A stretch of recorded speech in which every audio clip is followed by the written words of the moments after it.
आज हम बात करेंगे शुगर के पेशेंट की कौन सी डाइट होनी चाहिए। डायबिटीज के पेशेंट कौन सी ऐसी गलतियां करते हैं जिसकी वजह से उनकी शुगर बहुत ज्यादा हाई आ रही होती है, और कौन से ऐसे सुपर फूड्स हैं जो शुगर के मरीजों के लिए फायदेमंद हैं।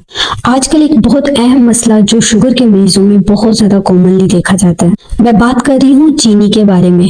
चीनी हमारी बॉडी में एक हार्मोन को बढ़ाती है जिसे इंसुलिन कहते हैं। इंसुलिन का काम ये है कि वो इस चीनी को इस्तेमाल में लाए। लबलबा यानी पेंक्रियाज इसको रेगुलेट करता है ताकि खून में मौजूद इस चीनी का बढ़ा हुआ लेवल नीचे लाया जाए। इंसुलिन इस चीनी को चर्बी के तौर पे स्टोर कर देता है, यानी जो भी चीनी आप खाते हैं वो सीधा फैट में तब्दील हो जाती है। हमारे खाने में तीन अहम चीजें होती हैं जिसे प्रोटीन, फैट और कार्बोहाइड्रेट कहते हैं। जब आप कोई भी मीठी चीज खाते हैं तो वो कार्बोहाइड्रेट है, तो ये इंसुलिन को आपकी बॉडी में ज्यादा बढ़ाते हैं।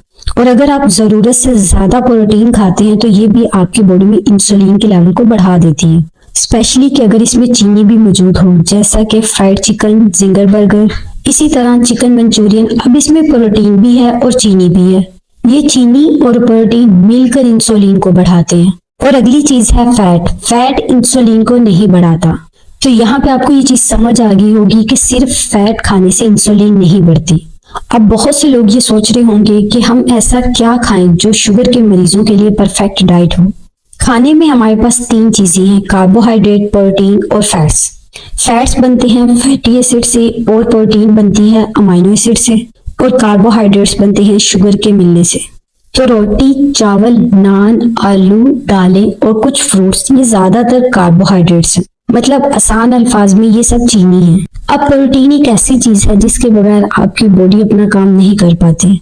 इसी तरह कुछ जरूरी फैटी एसिड्स हैं, यानी बॉडी को नॉर्मली वर्क करने के लिए फैट्स की जरूरत होती है। स्किन हेल्थ, हार्मोन्स बनाने के लिए, सेल मेम्ब्रेन फंक्शन के लिए, हार्ट और ब्रेन हेल्थ के लिए। लेकिन कोई भी ऐसे एसेंशियल कार्बोहाइड्रेट नहीं है कि अगर ये होंगे तो बॉडी अपना वर्क करेगी। तो कार्बोहाइड्रेट के बगैर भी हम जिंदा रह सकते हैं, बॉडी अपना नॉर्मली काम करती है कार्बोहाइड्रेट के बिना भी।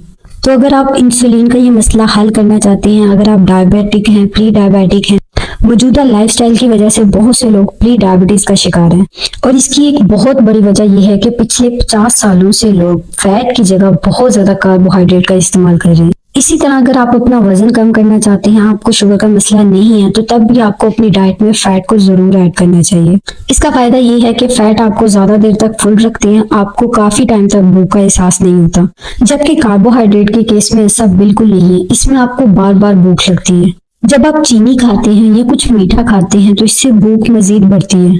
कोई भी मीठी डिश जब आपके सामने आती है तो वो इतनी मजेदार होती है कि अगर आप खुद को रोकना भी चाहें तो आप खुद को रोक नहीं पाते, और आप जरूरत से ज्यादा खा लेते हैं। और फिर क्या होता है, 2-3 घंटे के बाद आपको फिर दोबारा से भूख लग जाती है। भूख मिटती भी नहीं है मीठी चीज के खाने से, क्योंकि कार्बोहाइड्रेट्स जैसे ही जाते हैं बॉडी में तो इससे इंसुलिन बढ़ जाती है। इंसुलिन ब्लड शुगर को कम कर देती है। जब ब्लड शुगर कम होती है तो ब्रेन को सिग्नल जाता है कि फिर से बॉडी को कुछ खाने के लिए चाहिए। तो अगर आप सेहतमंद रहना चाहते हैं तो आपकी डाइट यानी जो आप खा रहे हैं इसका ध्यान रखना बहुत ज्यादा जरूरी है। दूध पत्ती का इस्तेमाल नाश्ते में हरगिज ना करें, क्योंकि दूध के अंदर नेचुरल शुगर होती है जिसे कहते हैं लैक्टोज। अगर आपको चाय का बहुत ज्यादा शौक है तो नाश्ते के 2 घंटे के बाद आप चाय ले सकते हैं, या फिर 1 कप दूध ले सकते हैं, या फिर आप कोई फ्रूट खा सकते हैं जिसका ग्लाइसेमिक इंडेक्स कम हो। ये डिपेंड करता है कि आपका शुगर लेवल क्या चल रहा है। फिर उसके 3 घंटे के बाद एक पूरा बाउल ऑफ सैलेड लें। सलाद का इस्तेमाल जरूर करें, क्योंकि सब्जियां शुगर के मरीजों के लिए बहुत ज्यादा फायदेमंद है। कोशिश करें सलाद के ऊपर आधा चम्मच एप्पल साइडर विनेगर डालें, अगर आपको एप्पल साइडर विनेगर से इरिटेशन नहीं है, क्योंकि एप्पल साइडर विनेगर इंसुलिन के लेवल को कम करता है और शुगर लेवल को नॉर्मल रखता है। सालन में आप दालों का इस्तेमाल ना करें, क्योंकि दालों में कार्ब्स होती हैं। इसकी जगह आप गोश्त और ताज़ा सब्जियों का इस्तेमाल करें। आलू और गाजर आपने सालन में इस्तेमाल नहीं करनी। दोपहर के खाने के 3 घंटे के बाद अगर आप कोई बॉइल्ड एग इस्तेमाल करना चाहते हैं तो आप वो खा लें, और ड्राई फ्रूट्स का इस्तेमाल कर सकते हैं। अगर आपके शुगर लेवल बहुत ज्यादा हाई हैं तो आम, केला, अंगूर इनका इस्तेमाल ना करें। अगर आपका शुगर लेवल कंट्रोल है काफी हद तक तो आप आधा केला इस्तेमाल कर सकते हैं, लेकिन कोशिश करें कि आप इन 3 फलों से अवॉइड करें, क्योंकि ये आपके शुगर के लेवल को बढ़ाने की वजह बन सकते हैं।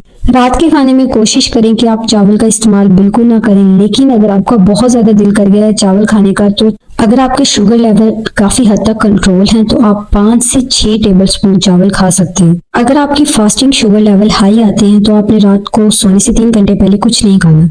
कोशिश करें रात के खाने में जो रोटी खाएं वो चोकर की हो और 7 इंच से ज्यादा ना हो।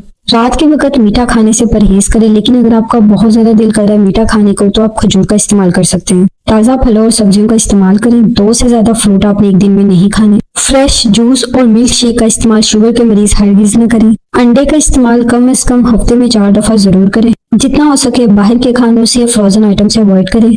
अगर आप सेहतमंद रहना चाहते हैं तो अपनी डाइट का ख्याल जरूर रखें। मैं उम्मीद करती हूँ आज की ये वीडियो आपके लिए बहुत ज्यादा फायदेमंद रही होगी। अगर वीडियो आपको पसंद आई है तो लाइक, शेयर और सब्सक्राइब जरूर कर दे चैनल को। मिलते हैं अगली वीडियो में, तब तक अपना ख्याल रखें। अल्लाह हाफिज।